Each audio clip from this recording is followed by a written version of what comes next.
We always remember the best games of every single year. We always remember the worst games of every single year. But there's that part in the middle where a game isn't super good, but it also isn't super awful. So it just ends up here and ends up getting forgotten. And a lot of times that's a far worse fate than anything else. So this isn't a top 10, and in no particular order, these are the most mid games of 2022. Also, this video is sponsored by Magic Spoon, but more on that in a bit.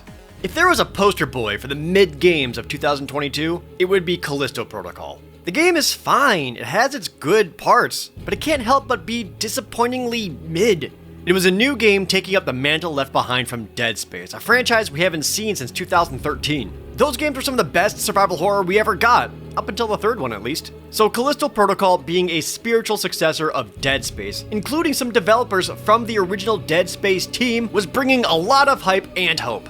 And it's just okay. If anything, it's too much of a spiritual successor, trying too hard to replicate Dead Space that it ends up being predictable, especially with the jump scares. Like, even the ending is exactly the same.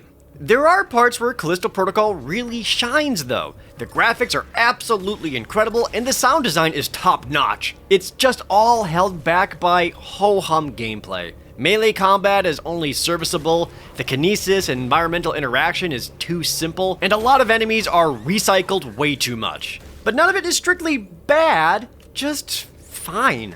Callisto Protocol is a fun playthrough, but it's one that you should only really get once it's on sale for like $30.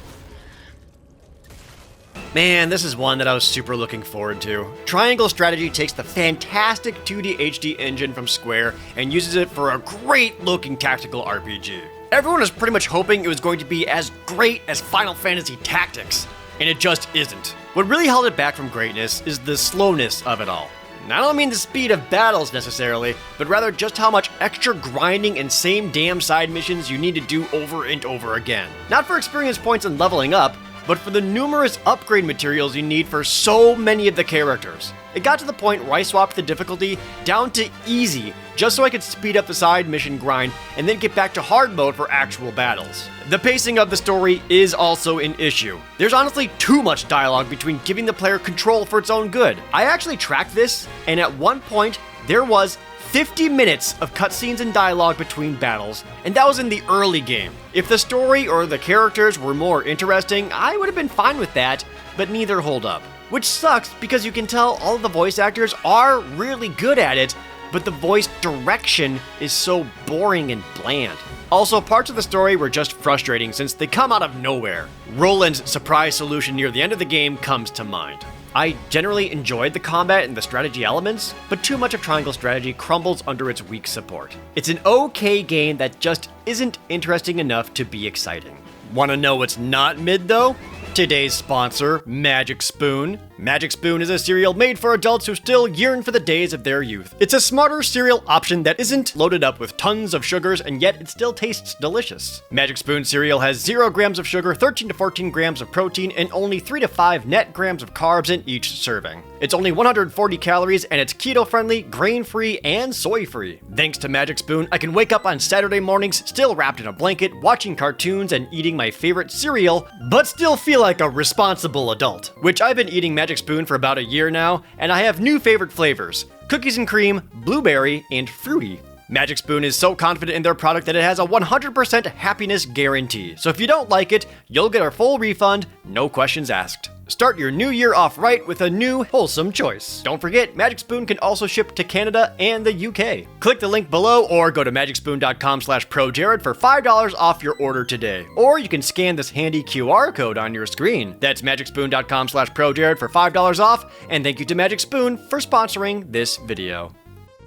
Not exactly how I pictured one of my favorite PS1 games coming back. Valkyrie Elysium continues the series that started with Valkyrie Profile, but basically deals away with what made that series unique in the first place. Elysium goes for real-time action combat, which, that's fine. We've seen other games change themselves up to great results. But Elysium's combat is almost too by the book. Weak attacks, heavy attacks, a building combo meter, dodge rolling, all standard stuff. too standard. It never felt poor or disappointing at any moment, but it never felt special or memorable ever either. Basically, only a couple of hours into the game, you've seen all the combat has to offer, as it doesn't really do much to evolve over time. Not that there is a lot of time for it, since it's a surprisingly shorter game than I was expecting, too. I actually kind of like the character models, but the environments are painfully bland and just as forgettable. Lots of gray stone structures and empty rooms existing only for combat. The story doesn't make up for it either, because it's very simplistic and any plot twists are telegraphed way too obviously. It's all very fine. Just fine. It came, it went, and that's all that we will remember about Valkyrie Elysium. The Quarry is essentially a spiritual successor to the well-regarded Until Dawn. The same studio is constantly making new games under the Dark Pictures anthology, but unlike those that come out seemingly every year, The Quarry was its own standalone thing. It had more development time, a longer story, and was meant to be more in line with Until Dawn. It still wasn't as good. It was certainly much better polished than, say, one of the Dark Pictures games, but it didn't make that much of a splash. I think the main thing for me was they surely ran out of time or ran out of budget or something, and it shows. All the playtime, different paths, and plot twists in the world can't make up for how lame the ending is. Which, if you haven't seen it, it's basically vignettes and text on screen summarizing everything. Not even a final cutscene that's voice acted, or the surviving characters meeting up once more. There isn't even a final climactic scene, as it just kind of limps its way out without much excitement or tension. I used to look forward to every one of these games from Supermassive, but it's becoming more and more clear that the Until Dawn lightning can't strike twice. Of all of Nintendo's unfinished games they released this year, Mario Strikers Battle League is one of the most fun that they made, which is really frustrating because I like the Mario Strikers games since the GameCube original. Battle League is just as fun and they do an excellent job with refreshing the gameplay. Pulling off any of the hyper strikes is super satisfying. It was just so lacking in content. Game modes and playable characters just weren't there from the get-go. But there sure were patches and updates that added in a lot of things people were hoping for. More equipment, new stadiums, and important characters like Daisy or Diddy Kong. They arrived way too late though, as people had already moved on to other games, making it more difficult to enjoy the online competitive matches. The thing is though, you can just tell that they were all meant to be in the game originally. It's like they pulled all of that out just so that they could tout some major improvements with their free updates instead of having a complete game from day one. As a result, it started out way too mid, and no one's looking to go back to it. This is one of those games where we all had a hope, a dream within ourselves of what the game could be. Gotham Knight showed up with an open world game with Batman being dead, meaning you get to play as everyone else in the Bat family, meaning 4 playable characters to switch between, all with different playstyles. Sounds great!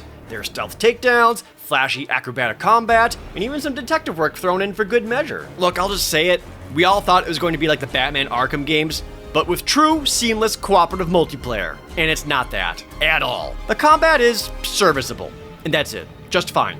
There is no cool counter mechanic like the Arkham games, so it's mostly combining quick strikes, ranged hits, and some grabs. The main thing though is that this game is secretly an RPG. Stop me if you heard this one before. You get to defeat enemies and find pieces of loot of common to legendary rarity, all with different stats and upgrades. You put on these pieces of equipment to improve your stats, and you can also find dozens of nondescript crafting materials to make your own or adjust loot that you already have. It's basically the Batman version of games like Destiny, or Marvel's Avengers, or like a dozen more live service style loot fest games that didn't last a year. So combat ends up being more about what you have equipped and seeing what numbers pop out more than actual skill or learning the system. The open world is also boring, as driving through the streets reveals just how freaking empty the whole city is. And the ending sucks. Easily the most mid part about it though, that cooperative seamless world with 4 playable characters, it's only 2-player co-op. How do you even make that so mid? Another amazing concept that failed to deliver. Stray was first teased a couple of years ago, and remember how excited everyone got? It's a cat game where you just play as a cat! That sounds awesome! If only Stray stuck with that. You do get to do some cat stuff, like scratch furniture, take naps, knock stuff over because you feel like it. It also opens with a simple premise. This stray cat gets separated from its friends and needs to get back home. There's the investment! Get this cute kitty home. Instead, all of the focus went onto the world, like the narrative was trying really hard to get you to learn and care about this future world of robots. Look at their weird living spaces, their weird systems and personalities. It ends up being a lot of fetch quests and rudimentary puzzle solving with an actual robot on your cat backpack telling you what to do and where to go the entire time. Very little of it ended up having to do about being a cat. Like, imagine if they replaced the main character with a tiny floaty robot or something. Nothing would change. There's nothing about Stray that I would say is strictly bad, but it really does not live up to the premise that everyone got excited over. Which makes it all the more baffling that it was nominated for Game of the Year at the Game Awards, when Stray is just so mid.